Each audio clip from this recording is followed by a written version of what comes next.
La más cordial bienvenida a esta nuestra última entrega de nuestra materia optativa análisis sobre la publicidad de los medicamentos.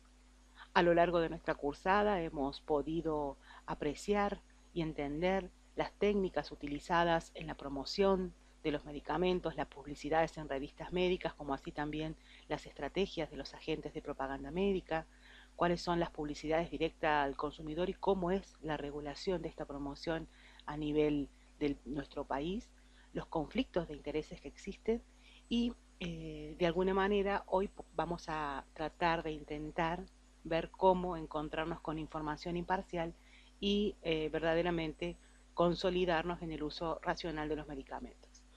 Nosotros hemos podido comprender estos conflictos entre salud y los objetivos comerciales que tiene una empresa farmacéutica, donde las compañías farmacéuticas simplemente cumplen su papel de empresa comercial, que tratan de vender más medicamentos a más personas a fin de aumentar las ganancias de su accionista. Entonces, comprendiendo los marcos referenciales del uso racional de los medicamentos que busca el beneficio de la persona en su salud, contra el marco que fundamenta a una empresa, a una industria farmacéutica, que es un fin netamente comercial, no son organizaciones altruistas, comprendiendo los diferentes marcos teóricos, vamos a transitar este camino empedrado, pero de alguna manera acompañado de ciertas estrategias, para saber que como profesionales en general tenemos que tener un papel activo, nosotros, cada uno de ustedes en particular,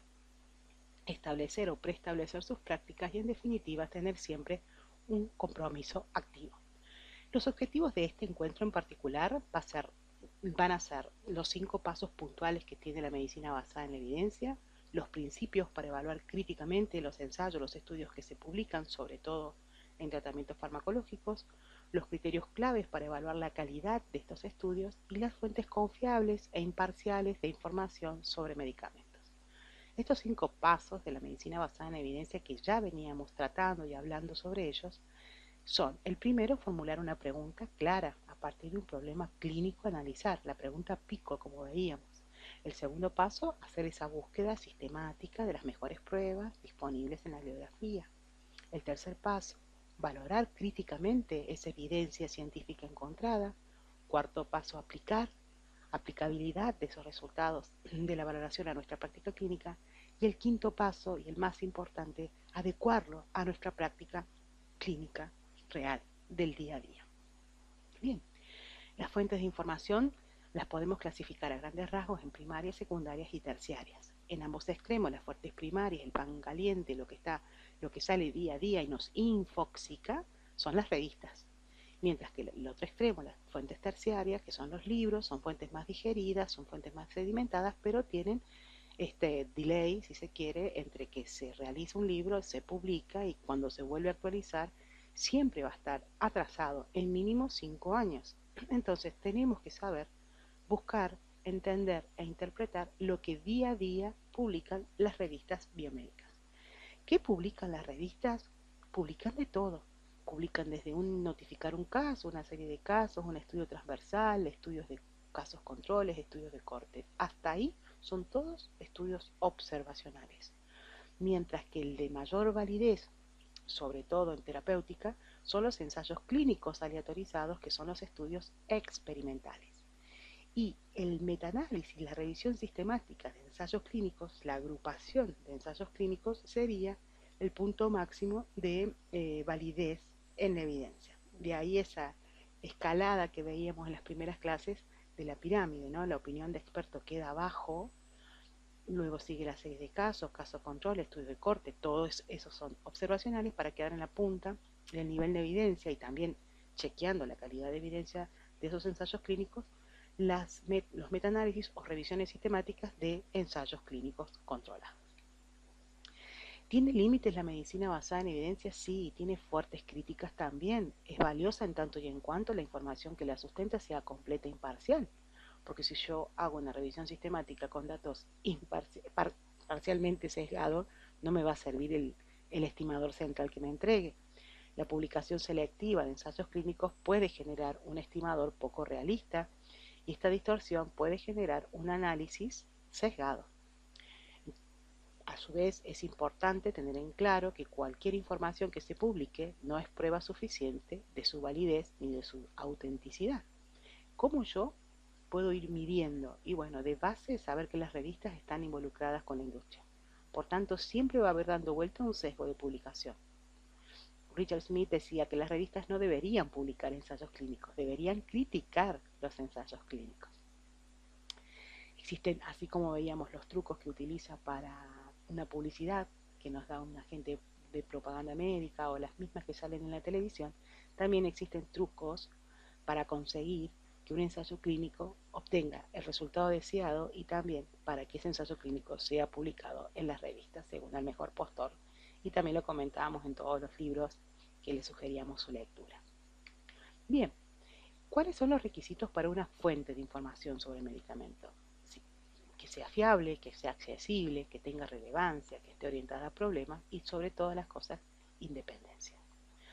Archie Cochrane, que ya lo hemos comentado, que es el creador de la biblioteca Cochrane, este epidemiólogo británico, apuntaba con una mirada bioética a la justicia distributiva y él decía, los recursos sanitarios son limitados, no los malgastemos, aconsejemos tratamiento con eficacia demostrada. De ahí surge la base de datos de Cochrane, donde uno puede encontrar revisiones sistemáticas, resúmenes de revisiones sobre efectividad, todo el registro de ensayos clínicos que ellos tienen. Bueno, sin duda es una base importantísima y que ustedes deben familiarizarse con ella. ¿Cómo se hace una revisión sistemática? Así de simple. Buscan la pregunta, primero establecen la pregunta. Solo uno va a entender lo que encuentra si sabe lo que busca. Entonces, luego de realizar esa pregunta pico, paciente, intervención, comparación y evolución, se realiza la revisión sistemática. Luego de todo lo que se encontró, se pasa por una especie de tapiz, screening, en donde de todos los estudios que se identificaron, en este caso 6.400, se hace un screening, se retiran los duplicados, se evalúan por resúmenes y títulos, se ven las publicaciones a textos completos, hasta que queda la inclusión final de los verdaderamente seleccionados. Entonces, esa cantidad de ensayos clínicos son los que van a ingresar a la revisión sistemática. Ahora, ¿con eso solo basta? No. Cada artículo, cada ensayo clínico es analizado de manera crítica. Entonces, uno cuando se encuentra con un ensayo clínico publicado, se va a encontrar que narran una historia. La pregunta que plantearon responderse, la manera en cómo la buscaron, lo que encontraron y qué interpretaron. Eso se clasifica, se estructura a nivel internacional en introducción, materiales y métodos, resultados, discusión y conclusiones. Nosotros nos vamos a posicionar en materiales y métodos. El ensayo clínico controlado, el análisis crítico, tiene que apuntar a cómo lo hicieron. Materiales y métodos, que nosotros queremos siempre que se diga pacientes y métodos, ¿no? En ese espacio, en ese párrafo, generalmente son 3 o 4 párrafos dentro de un ensayo clínico, la estructura, vamos a encontrar el objetivo, los criterios de selección, cómo definieron el tratamiento, cómo compararon los grupos, te van explicando todo cómo lo hicieron. Ahora bien, el análisis crítico de eso tiene que entrar con lupa a cada uno de esos puntos. Entonces, objetivo, bueno, el objetivo tiene que estar justificado y orientado hacia un objetivo principal correctamente definido y basado en una hipótesis plausible. En general, el diseño de un estudio, de un buen estudio, tiene que estar encaminado a contestar una sola pregunta. En cuanto a los criterios de inclusión, fijarnos cuáles son los criterios que seleccionaron, los de inclusión y los de exclusión. Eso me va a dar a mí el tamaño de la muestra, la homogeneidad, la cuantía de la diferencia que se desea demostrar. En cuanto al tratamiento experimental y control, nos tienen que explicar, tiene que estar detallado para ser reproducible por otro en otra parte del mundo y especificar bien la dosis, el intervalo, la duración. Es necesario valorar si el tratamiento control es el adecuado para el propósito que se busca, contra qué lo compararon. Y es preciso conocer el grado de cumplimiento de esos participantes. Entonces acá empiezan a aparecer las primeras focalizaciones a los posibles trucos. ¿Con quién comparan el medicamento? ¿Con un tratamiento inferior? ¿Lo comparan y la dosis están infladas? ¿Son dosis muy altas contra el competidor? ¿O son dosis bajitas porque sabemos que el competidor tiene más efectos adversos? ¿Está bien? Entonces uno tiene que empezar a ajustar sus dioptrías. Seguimos. Tienen que explicármela cómo hicieron la comparabilidad de los grupos, o sea, cómo se hizo la asignación aleatoria, la cual se tiene que completar al final de haber reunido los criterios de inclusión y exclusión y una vez informado el participante haber firmado su consentimiento informado. Solo así podemos hablar de una buena asignación aleatoria. ¿Qué es la asignación aleatoria? Es lo que la va a diferenciar de cualquier otro estudio observacional, porque es la única intervención metodológica que da lugar a una distribución equilibrada de la característica de todos los participantes y lo único que hace es distribuirlos aleatoriamente, asignarlos aleatoriamente al grupo A o al grupo B del tratamiento en investigación. Luego viene lo que se llama enmascaramiento o cegamiento. Es para poder medir bien los resultados. Entonces, la asignación aleatoria nos va a disminuir el riesgo de selección, pero el enmascaramiento nos va a disminuir los sesgos de valoración. ¿Cómo enmascaro yo a un participante? Puede haber simple ciego, doble ciego, triple ciego. ¿Esto qué quiere decir? Que el sujeto, investigador o evaluador saben o no, están cegados a saber quién está recibiendo tal o cual tratamiento. De esta manera uno puede disminuir los sesgos de valoración. Y también recordemos que existen un sinnúmero de efectos extra, ¿sí?, que pueden suceder a pesar de tener una muy buena asignación aleatoria, a pesar de tener un muy buen enmascaramiento, cegamiento, pueden seguir existiendo lo que se llama efecto placebo, efecto Houghton y regresión a la media. Esto lo vimos en bioética, espero se lo recuerden. En cuanto a la variabilidad principal, cómo evaluaron, cómo midieron en todos los ensayos clínicos, tiene que existir una variable que sea la considerada más importante y tiene que ser lo más objetivo posible y tiene que tener relevancia clínica. No es raro ver ensayos donde se demuestra una diferencia significativa de una serie de parámetros secundarios sin ningún interés clínico. Esto, si no se encuentra con esto, nos debe hacer sospechar un análisis a posteriori tras no encontrar diferencia significativa en la variable principal. También acá volvemos a focalizar, veamos, usaron una muestra muy pequeña que no puede mostrar diferencia, usan múltiples variables y publican únicamente las que les parecen mejores, hacen ensayos multicéntricos pero publican únicamente los resultados del centro que tiene mejor resultados, realizan análisis de subgrupos, publican únicamente los subgrupos que les resulte favorable. De alguna manera, ir empezando a focalizarnos y ajustar las dioptrías en esos trucos dentro del ensayo clínico. Otro lugar donde nos tenemos que fijar es cómo evaluaron la respuesta. El criterio de medida, cómo la midieron, tiene que ser objetivo. Los métodos tienen que estar validados. Los métodos tienen que ser sensibles y específicos. Por ejemplo, si utilizan determinaciones de laboratorio, me tiene que explicar, tiene que decir cómo realizaron los controles de calidad de esos aparatos y tienen que dar el nombre y la marca y el modelo de los aparatos. Los criterios de fracaso, me tienen que hablar del seguimiento post-tratamiento. Y también tienen que explicarnos, tienen que ponderar las pérdidas de participantes. Uno dentro de un ensayo clínico puede perder participantes antes de aleatorizarlos, pérdidas pre-aleatorización, o sea, sujetos que eran elegibles, pero por voluntad propia o del investigador no participan. Y después están las pérdidas post-aleatorización, o sea, después que lo aleatorizaron, después que asignaron a un grupo, el sujeto se va, lo perdí. ¿Por qué? O abandonó o se retiró. El abandono es porque el sujeto no quiere o no puede continuar, se muda, se va a otro país, no sé. Mientras que las retiradas, ahí hay que prestar también atención porque puede ser que se retira porque el paciente presenta una reacción adversa o, bueno, aparecieron criterios de exclusión secundarios. Lo que tiene que estar ponderado y tiene que estar muy bien aclarado es que ninguno de estos pacientes perdidos tiene que ser sustituido porque ya comenzó a rodar el ensayo clínico. ¿Está bien? Entonces, para evitar pérdidas de sujeto, el número siempre, la cantidad de la muestra tiene que preverse anterior, a priori, el cálculo del tamaño de la muestra. Y también nos tenemos que fijar en el diseño estadístico. El diseño estadístico incorrecto es uno de los problemas más comunes que tienen los ensayos clínicos publicados. Sobre todo en esto que hablábamos recién, cómo calculan a priori el número de pacientes que necesitan para detectar una determinada diferencia. Es la única forma de saber si la falta de diferencia detectada se debe o a un tamaño insuficiente o a una falta de diferencia real. Por eso es muy importante definir y entender las palabras, que equivalencia no es lo mismo que falta de diferencia. Una muestra pequeña es difícil de detectar una diferencia real, mientras que en una muestra grande puedo detectar casi cualquier diferencia por mínima que sea. Entonces, hay herramientas útiles para evaluar los ensayos clínicos publicados. Están Consort, CASPE, GATE. Nosotros vamos a ver la herramienta GATE, que es una herramienta de valoración crítica que utiliza dibujos para poner allí la pregunta pico. Utiliza un triángulo, un círculo, un cuadrado y una X.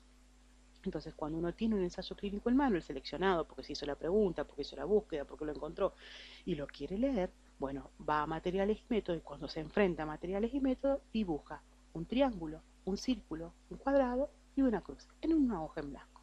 Entonces, ese triángulo, ¿qué sería? La población, la P, la población. Entonces uno va poniendo arriba el número de población origen, la población elegida y la población final participante. El círculo, ahí ponemos la intervención y la comparación, o sea, qué grupo, cuántos pacientes fueron en grupo, cuántos pacientes fueron en otro grupo. En el cuadrado, que partimos en 4, vamos a poner los expuestos y los no expuestos y lo que se fue midiendo, la respuesta. Y la T final es para saber si uno está midiendo prevalencia o es una incidencia a lo largo del tiempo. Bien, también nos sirve para sacar los números y sacando esas cuentas que hicimos las prácticas al comienzo, el riesgo relativo, el riesgo absoluto y el número necesario de tratar, para quedarnos con un checklist a modo personal de bolsillo. Quiero utilizar un tratamiento nuevo, quiero ver de qué se trata este ensayo clínico, perfecto. Atención, lupa, fijémonos si son válidos esos resultados, si son importantes esos resultados y si esos resultados me ayudan en mi paciente en definitiva. Bien, hay un uso y un abuso de las estadísticas en los estudios publicitarios. Sí, señores, porque lo veníamos viendo a lo largo de toda la cursada. Pero también en el apunte, en nuestra guía, tenemos en el último capítulo una guía de bolsillo en donde nos va diciendo cómo evaluar críticamente esa literatura a nivel gráfico, ¿sí? Gráficos muy llamativos, pero que no nos distraigan, fijarnos bien en qué afirman y cómo dibujan esos gráficos. Ellos dicen el gran show de los gráficos, para comprobar que los ejes comiencen en cero, que las líneas de los gráficos no se extiendan más allá de los puntitos, que los gráficos en barras no estén amputados, que esté la representación logarítmica en oposición a la representación numérica, empezar a hacernos ágiles en esas lecturas, ¿sí?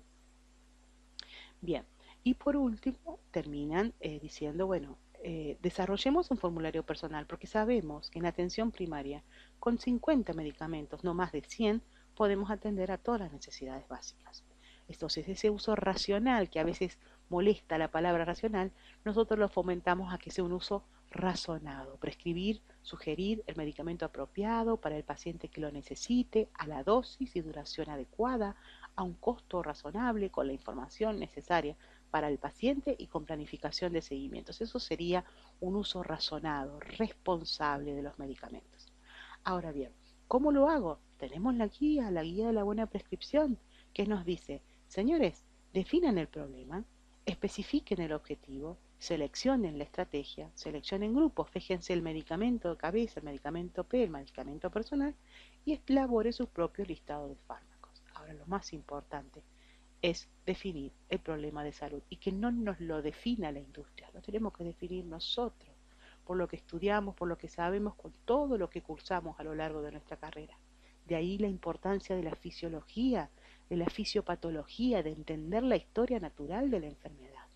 Solo sabiendo que tengo, voy a interpretar o especificar mi objetivo terapéutico.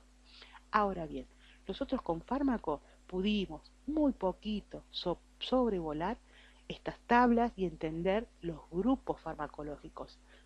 Toda esa información la sacábamos del libro. ¿Qué más? Suficiente. Es más, nos faltó hasta tiempo. Ahora, cuando yo quiera ver un fármaco nuevo, la información del libro, con suerte, me va a ayudar a ver la conveniencia.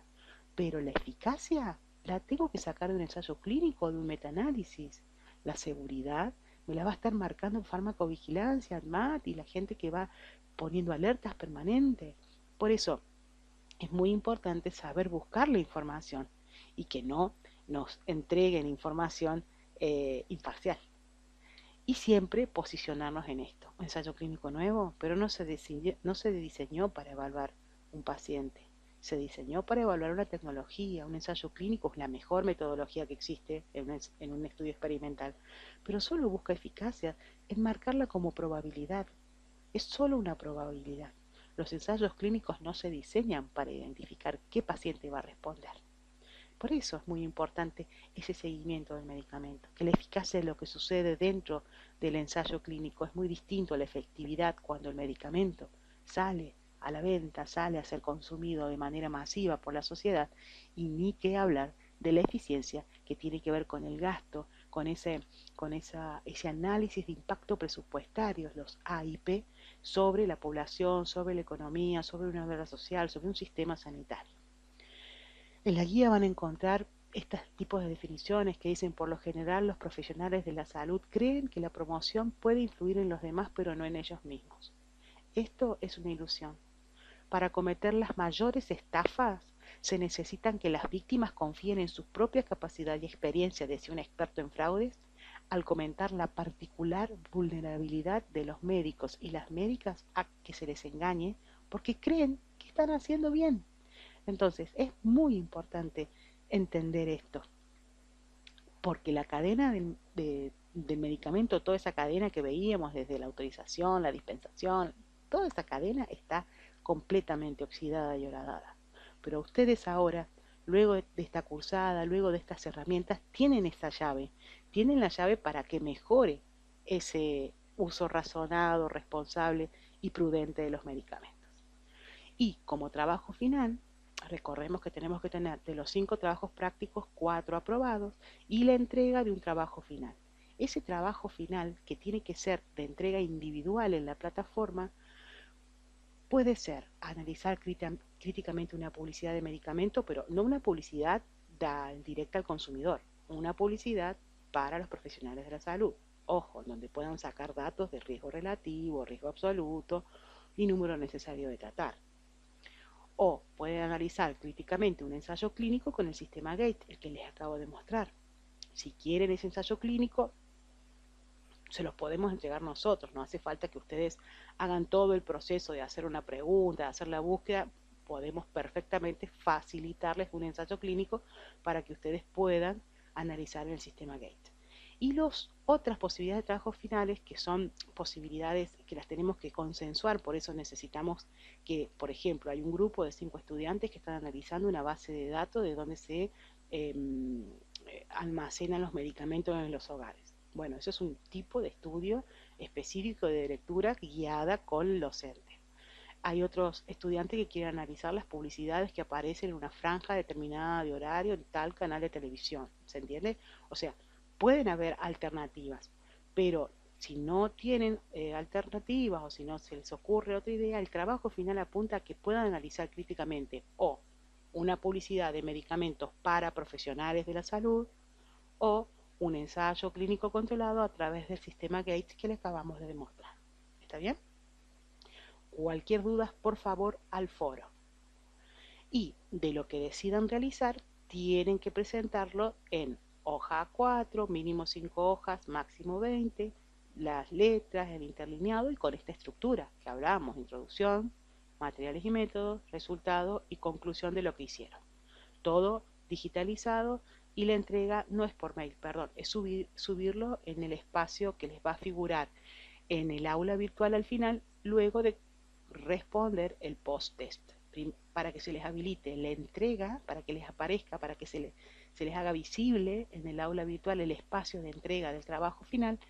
Primero tienen que responder el post-test que hemos facilitado, ya disponible en la plataforma. Cualquier duda, inquietud, por favor realizarla por mail, pero lo ideal sería hacerla en el aula virtual, por si un mismo estudiante, una misma compañera tiene la duda, la puede evacuar perfectamente en manera grupal.